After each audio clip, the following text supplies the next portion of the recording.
ojú tí mo fi ń wo ìjọba Ṣèyí Mákindé ni pé ó ṣe dáadáa lórí mídíà. Ó ṣe dáadáa lórí mídíà. Ó ṣe Bàbá ń kà dáadáa. ń ròyìn ó dáa. Ó ṣe dáadáa lórí mídíà pọ̀. In fact, almost àwọn media personnel tí ó bá jẹ́ pé irú èyí báyìí tẹ́ẹ̀dì ò máa polongo wọn, gbogbo wọn ló ti gbé mọ́tò fún, mọ́tò ńláńlá bọ̀gìnì ló ti gbé mọ́tò fún. Ẹ rí pé media house kan jóná jò ní nígbà tó lọ bá wọn kẹ́dùn, mọ́tò ló tún gbé fún wọn. Wọ́n sọ pé mọ́tò jóná o, ẹ̀sìn gẹ̀tẹ̀ mọ́tò ló gbé fún wọn. So lórí media ó ṣe dáadáa gan. Ó ń kó wọn mọ́ra, ó sì jẹ́ káwọn èèyàn máa polongo rẹ̀ ju bí tí ó ṣe tó. Okay.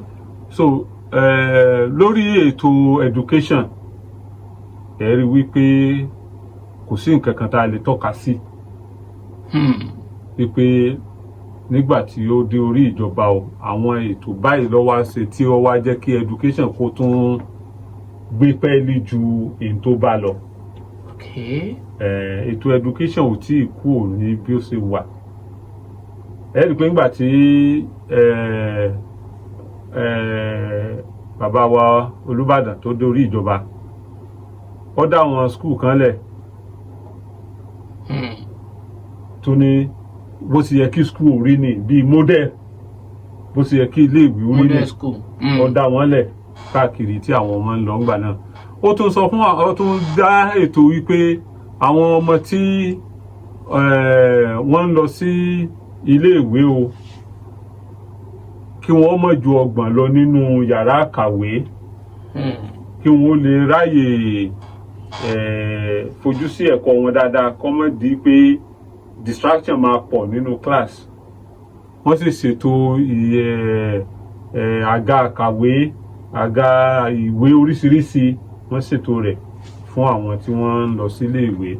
Ẹ̀rí pé nígbà tí Ajímọ̀bí náà débẹ̀, òun náà ṣètò àwọn alámòjútó iléèwé, Governing Council tó náà ní káwọn náà mọ báwọn ìjọba mójútó iléèwé. So iléèwé kọ̀ọ̀kan ó ti ní àwọn èèyàn kọ̀ọ̀kan tí wọ́n ní wọ́n máa mójútó, whether they like it or not. Wọ́n ń dá owó kéékèèké kan nígbà náà lọ́hùn tí wọ́n fi ń ṣe àmójútó iléèwé. Àríyìn náà wí nípa wọn. Ṣùgbọ́n nípa gómìnà tó wà ńbẹ̀ yìí nísìnyí, àti ìrí nǹkan kan pàtàkì kan tí wọ́n gbé ṣe lórí ọ̀rọ̀ ètò ẹ̀kọ́ tó mú ìyípadà bá irú ipò tí ètò ẹ̀kọ́ wà nípínlẹ̀ Ọ̀yọ́ ní kí wọ́n tó débẹ̀ àti ìgbà tán débẹ̀ tá a lè rí mú tọ́ka sí. Bákan náà lórí ètò iṣẹ́ ọ̀gbìn, torí àwọn nǹkan tí máa ń mú development bá àwùjọ nìyẹn. Àti ìrí nǹkan pàtàkì tí wọ́n gbé ṣe tí ó mú ìdẹ̀kùn bá àìdá àwọn àgbẹ̀ ni o, tàbí ó mú èrè oko yàtọ̀ sí èyí tí wọ́n rí tẹ́lẹ̀. Gbogbo farm settlement ni àwọn land grabbers tí wọ́n ń pera wọn ní estate developer, gbogbo ẹ̀ ni wọ́n ti gbà tán. Gbogbo àwọn àgbẹ̀ wọ́n ti lé wọn kúrò lórí oko wọn, láwọn fẹ́ fi kọ́, àwọn fẹ́ fi ilẹ̀ kọ́lé. So kò tí ìdàgbàsókè kan pàtàkì tá a lè sọ pé ó dé bá ọ̀gbìn. More than ìdajì èèyàn tí sì ń bẹ nípínlẹ̀ Ọ̀yọ́ ló jẹ́ pé iṣẹ́ ọ̀gbìn àbí iṣẹ́ ọ̀sìn ni wọ́n fi ń ṣe ètò ọrọ̀ ajé wọn. So kò sí ìyípadà kan pàtàkì tá a lè tọ́ka sí. Ní ṣókí ẹ fẹ́ẹ̀lì gómìnà ní báyìí. Bóyá bíi 40 ṣá. Ẹ fáwọn 40, ẹ fà rẹ ní 50, ẹ fún gómìnà Ṣèyí Mákindé ní 40 nínú 100. Gbogbo ọ̀nà tí wọ́n pé wọ́n ṣe ẹ̀yẹ wo ọ̀nà challenge yẹn. Níjọ́ tí gómìnà ti débẹ̀ báyìí ní 2019 inú ti kọ́kọ́ sí ọ̀nà yẹn bàjẹ́ dìsìn. Bí wọ́n bá ti ń ṣe láàrin oṣù mẹ́ta yẹn náà ni ó tún parí bàjẹ́. Ní challenge sí di odò sí Mọ̀lété yẹn ọdọọdún ni wọ́n ń ṣe. Ẹ tún yẹ kó àwọn oníròyìn náà mọ́ra.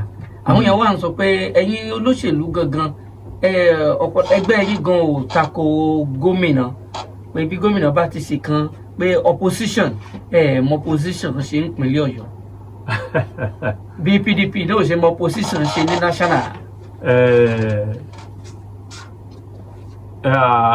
àbáwọn èèyàn kan ti jẹ́ dòdò. tí ẹ rí nǹkan tó ń ṣẹlẹ̀ ní wípé a ní àwọn ìpèníjà kan tí ó jẹ́ pé bí ogun abẹ́lé ó ja APC.